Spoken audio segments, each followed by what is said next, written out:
Hello தீராவுலா viewers. அந்தமானுக்கு friends இல்லாட்டி ஃபேமிலியோட ஒரு ட்ரிப் பிளான் பண்ணுறீங்களா? இந்த வீடியோ கண்டிப்பாக உங்களுக்கு யூஸ்ஃபுல்லாக இருக்கும்.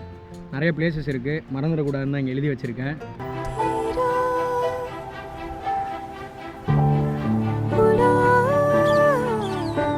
ஸோ அந்தமான் ரீச் பண்ணுறதுக்கு 2 வழி இருக்குது. ஒன்று ஷிப் மூலயமா பண்ணலாம், 3 days ஆகும்.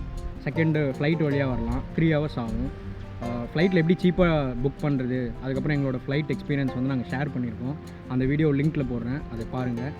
அனுமான் அப்படின்ற பேர் தான் அந்தமான்னு மாறிட்டதாகவும் சில பேர் சொல்கிறாங்க. ஐலாண்ட் ஆஃப் காட்னு சில பேர் சொல்கிறாங்க. இங்கே இன்னமும் ட்ரைபல் மக்கள் வாழ்ந்துட்டு தான் இருக்காங்க.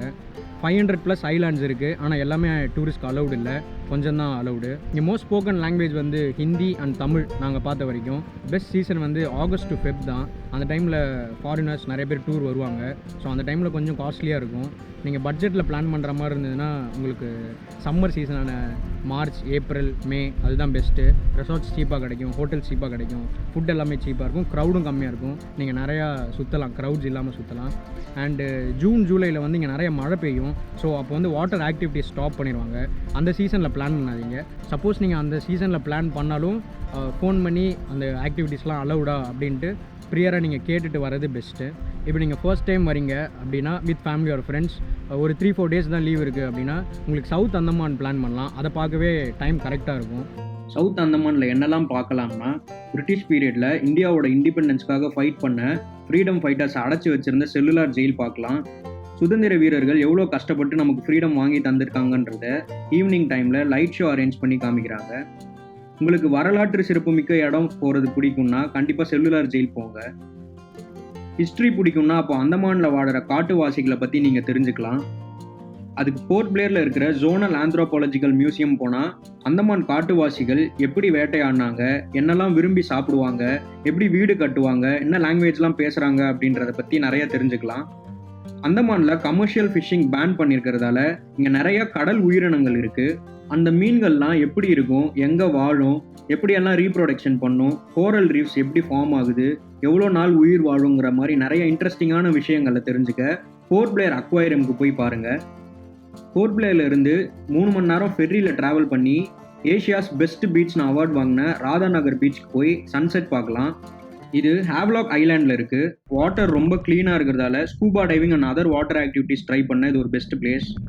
ஈவினிங் காலார்பத்தர் பீச் கிட்ட நல்ல ரெசார்ட்டில் தங்கி நெக்ஸ்ட் டே சன்ரைஸ் பார்த்துட்டு அந்த டேவை புத்துணர்ச்சியோடு ஆரம்பிக்கலாம். ஹேவ்லாக் ஐலாண்டில் இருந்து 1 hour ஃபெர்ரியில் போனால் நீல் ஐலாண்ட் ரீச் பண்ணிடலாம். நேச்சராக ஃபார்ம் ஆன பிரிட்ஜை பார்த்துட்டு அப்படியே அழகான சன்ரைஸ் பார்க்கலாம். 1 day ஃபுல்லாக அட்வென்ச்சர் வாட்டர் ஆக்டிவிட்டீஸ் ட்ரை பண்ணணும்னா நார்த் பே ஐலாண்டுக்கு போகலாம். இது போர்ட் பிளேருக்கு பக்கத்துலேயே இருக்குது. ஸோ போயிட்டு வர ட்ராவல் எக்ஸ்பென்ஸ் கம்மியாக தான் ஆகும். அப்படியே பிரிட்டிஷ் ரூல் பண்ணுறப்போ இங்கே தங்கி இருந்த ராஸ் ஐலாண்ட் போகலாம். World War II அப்போ ஜப்பனீஸ் கான்கவர் பண்ணி அதுக்கப்புறம் சுனாமியில் அஃபெக்ட் ஆன அந்த ராஸ் ஐலாண்ட் இப்போ எப்படி இருக்குன்றதை போய் சுற்றி பார்க்கலாம். இங்கே ஸ்டே பண்ணுற ஆப்ஷன் எதுவும் கிடையாது. ஸோ 1 day ட்ரிப் போயிட்டு வரலாம். உங்களுக்கு பீச்சில் டைம் ஸ்பெண்ட் பண்ணுறது பிடிக்கும்னா போர்ட் பிளேரில் இருந்து கீழே அப்படியே கடலோரமாக ட்ரைவ் பண்ணிகிட்டே போய் கார்பின்ஸ் கோவ் பீச் பார்க்கலாம். அங்கேருந்து வண்டூர் பீச்சுக்கு போய் ஃபேமிலி கூட டைம் ஸ்பெண்ட் பண்ணலாம். பக்கத்தில் 1 hour ட்ராவல் பண்ணி சிடியா தாப்புக்கு போய் சவுத் அந்தமான்லேயே உயரமான இடத்துக்கு ட்ரெக்கிங் போகலாம். ஈவினிங்கில் சிடியா தாப்பு பீச்சில் அழகான சன்செட் பார்த்து ரசிக்கலாம். அப்புறம் ஜாலி பாய் பீச், ரெட்ஸ்கின் ஐலாண்ட்னு சில பிளேசஸ் இருக்குது. டைம் இருந்தால் போய் பாருங்கள். 1 week மேலே அந்தமான் சுற்றி பார்க்க பிளான் பண்ணிங்கன்னா சவுத் அந்தமானில் 4 நாள் முடிச்சுட்டு அப்படியே மிடில் அண்ட் நார்த் அந்தமானுக்கு போகலாம். ஆதிவாசிகளோட காடுகளை கடந்து கப்பலில் பயணம் பண்ணி பாராட்டங்கில் பல 1000 வருஷங்களாக உருவாகிட்டு இருக்கிற லைம்ஸ்டோன் கேவ்ஸ்க்கு போகலாம். அப்புறம் மாயாபந்தர் ரங்கட்டுங்கிற பிளேஸோட மிடில் அந்தமான் முடியுது. இங்கே மெயினாக பார்க்க ஆம்குஞ்ச் பீச், மாரிஸ் தரா பீச், தானிநல்லா மேங்க்ரூவ் ஃபாரஸ்ட்டில் நடந்து போய் அங்கே ஒரு பீச்னு மிடில் அந்தமானில் ஏகப்பட்ட பீச்சஸ் இருக்குது. அதுக்கப்புறம் நார்த் அந்தமானில் இருக்கிற டிக்லிபூருக்கு போகலாம்.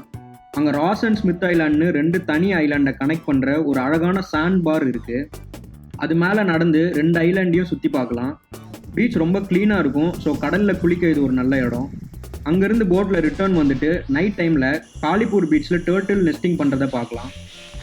அப்புறம் அந்தமான்லேயே உயரமான சேடில் பீக்குக்கு ட்ரெக்கிங் போகலாம். டிக்லிபூரில் ஆல்ஃப்ரட் கேவ்ஸ், மட் பால்கனோ, கிராகி ஐலாண்ட்னு இன்னும் நிறையா பிளேசஸ் இருக்குது. அந்தமானில் மட்டும்தான் ஏஷியாவோட ஒன்லி ஆக்டிவ் வால்கனோ இருக்குது. பேரன் ஐலாண்டில் இருக்கிற இந்த வேல்கனோ ஆக்டிவாக இருக்கிறப்போ மட்டும்தான் பார்க்க அலோவ் பண்ணுறாங்க. உங்களுக்கு இன்னும் நிறையா டேஸ் இருந்துச்சுன்னா அப்படியே லிட்டில் அந்தமானுக்கு போய் அங்கே கொஞ்ச நாள் டைம் ஸ்பெண்ட் பண்ணுங்கள். அந்தமானை ஃபுல்லாக சுற்றி பார்க்கணுன்னா 1 மாதத்துக்கு மேலே ஆகும். அதனால் இப்போ நான் சொன்ன பிளேசஸில் எதெல்லாம் உங்களுக்கு பிடிச்சிருக்கோ அதுக்கு மட்டும் நீங்கள் போய் பிளான் பண்ணுங்கள். இப்போ நான் சொன்ன பிளேசஸ் பற்றி தனித்தனி வீடியோஸ் போட்டிருக்கேன், அதை டிஸ்கிரிப்ஷனில் ஆட் பண்ணியிருக்கேன், செக் பண்ணுங்கள். பட்ஜெட்டில் ட்ரிப் பிளான் பண்ணிங்கன்னா இங்கே டிரான்ஸ்போர்ட்டேஷனுக்கு பைக் ரெண்ட் பண்ணிக்கலாம். ஒரு நாளைக்கு 500 ரூபா சார்ஜ் பண்ணுறாங்க. இல்லாட்டி கேப்ஸ் புக் பண்ணி போய்க்கலாம். ஃபெர்ரிஸ் எல்லாமே 1 வீக் பிஃபோர் புக் பண்ணிவிடுங்க, ஏன்னா பீக் சீசனில் டிக்கெட்ஸ் எல்லாமே சீக்கிரமாக புக் ஆகிடும். இங்கே நெட்வொர்க் ரொம்ப வீக்கு. ஏர்டெல் அண்ட் பிஎஸ்என்எல்ல 2G சிக்னல் தான் கிடைக்கும். ஸோ எல்லாமே அட்வான்ஸாக பிளான் பண்ணிவிடுங்க. தங்குறதுக்கு வந்து 1000 நான் AC rooms and 1500 AC rooms கிடச்சிரும் போர்ட் பிளேரில். சப்போஸ் நீங்கள் வந்து வேறு ஐலாண்ட்ஸ் போயிட்டீங்க அப்படின்னா சீஷோர்லேயே உங்களுக்கு ரெசார்ட்ஸ் வேணும் அப்படின்னா ஒரு 3500 ஆகும் 2 மெம்பர்ஸ்க்கு. ஸோ அதுக்கேற்ற மாதிரி நீங்கள் பிளான் பண்ணுங்கள். And how safe is Andaman அப்படின்னு கேட்டிங்கன்னா அந்தமான் இஸ் வெரி சேஃப். என்ன அப்பப்போ கொஞ்சம் எர்த்குவேக் வந்துட்டுருக்கும். 2004 தான் கடைசியாக சுனாமி வந்துச்சு. நைட் டைமில் ட்ராவல் பண்ணுறது வந்து கொஞ்சம் ரிஸ்க் தான், ஏன்னா ரோடு வந்து அந்தளவுக்கு சரியில்லை. ஸோ இதை தவிர உங்களுக்கு வேறு ஏதாவது இன்ஃபர்மேஷன் வேணும் அப்படின்னா கமெண்ட்டில் கேளுங்க. கண்டிப்பாக நாங்களும் எங்கள் டீமும் வந்து உங்களுக்கு ஹெல்ப் பண்ணுவோம். வாட்ஸ்அப்பில் வந்து கேளுங்க. ஸோ பக்காவாக பிளான் பண்ணிங்கன்னா Andaman is one of the best place to visit இந்த சீசன்.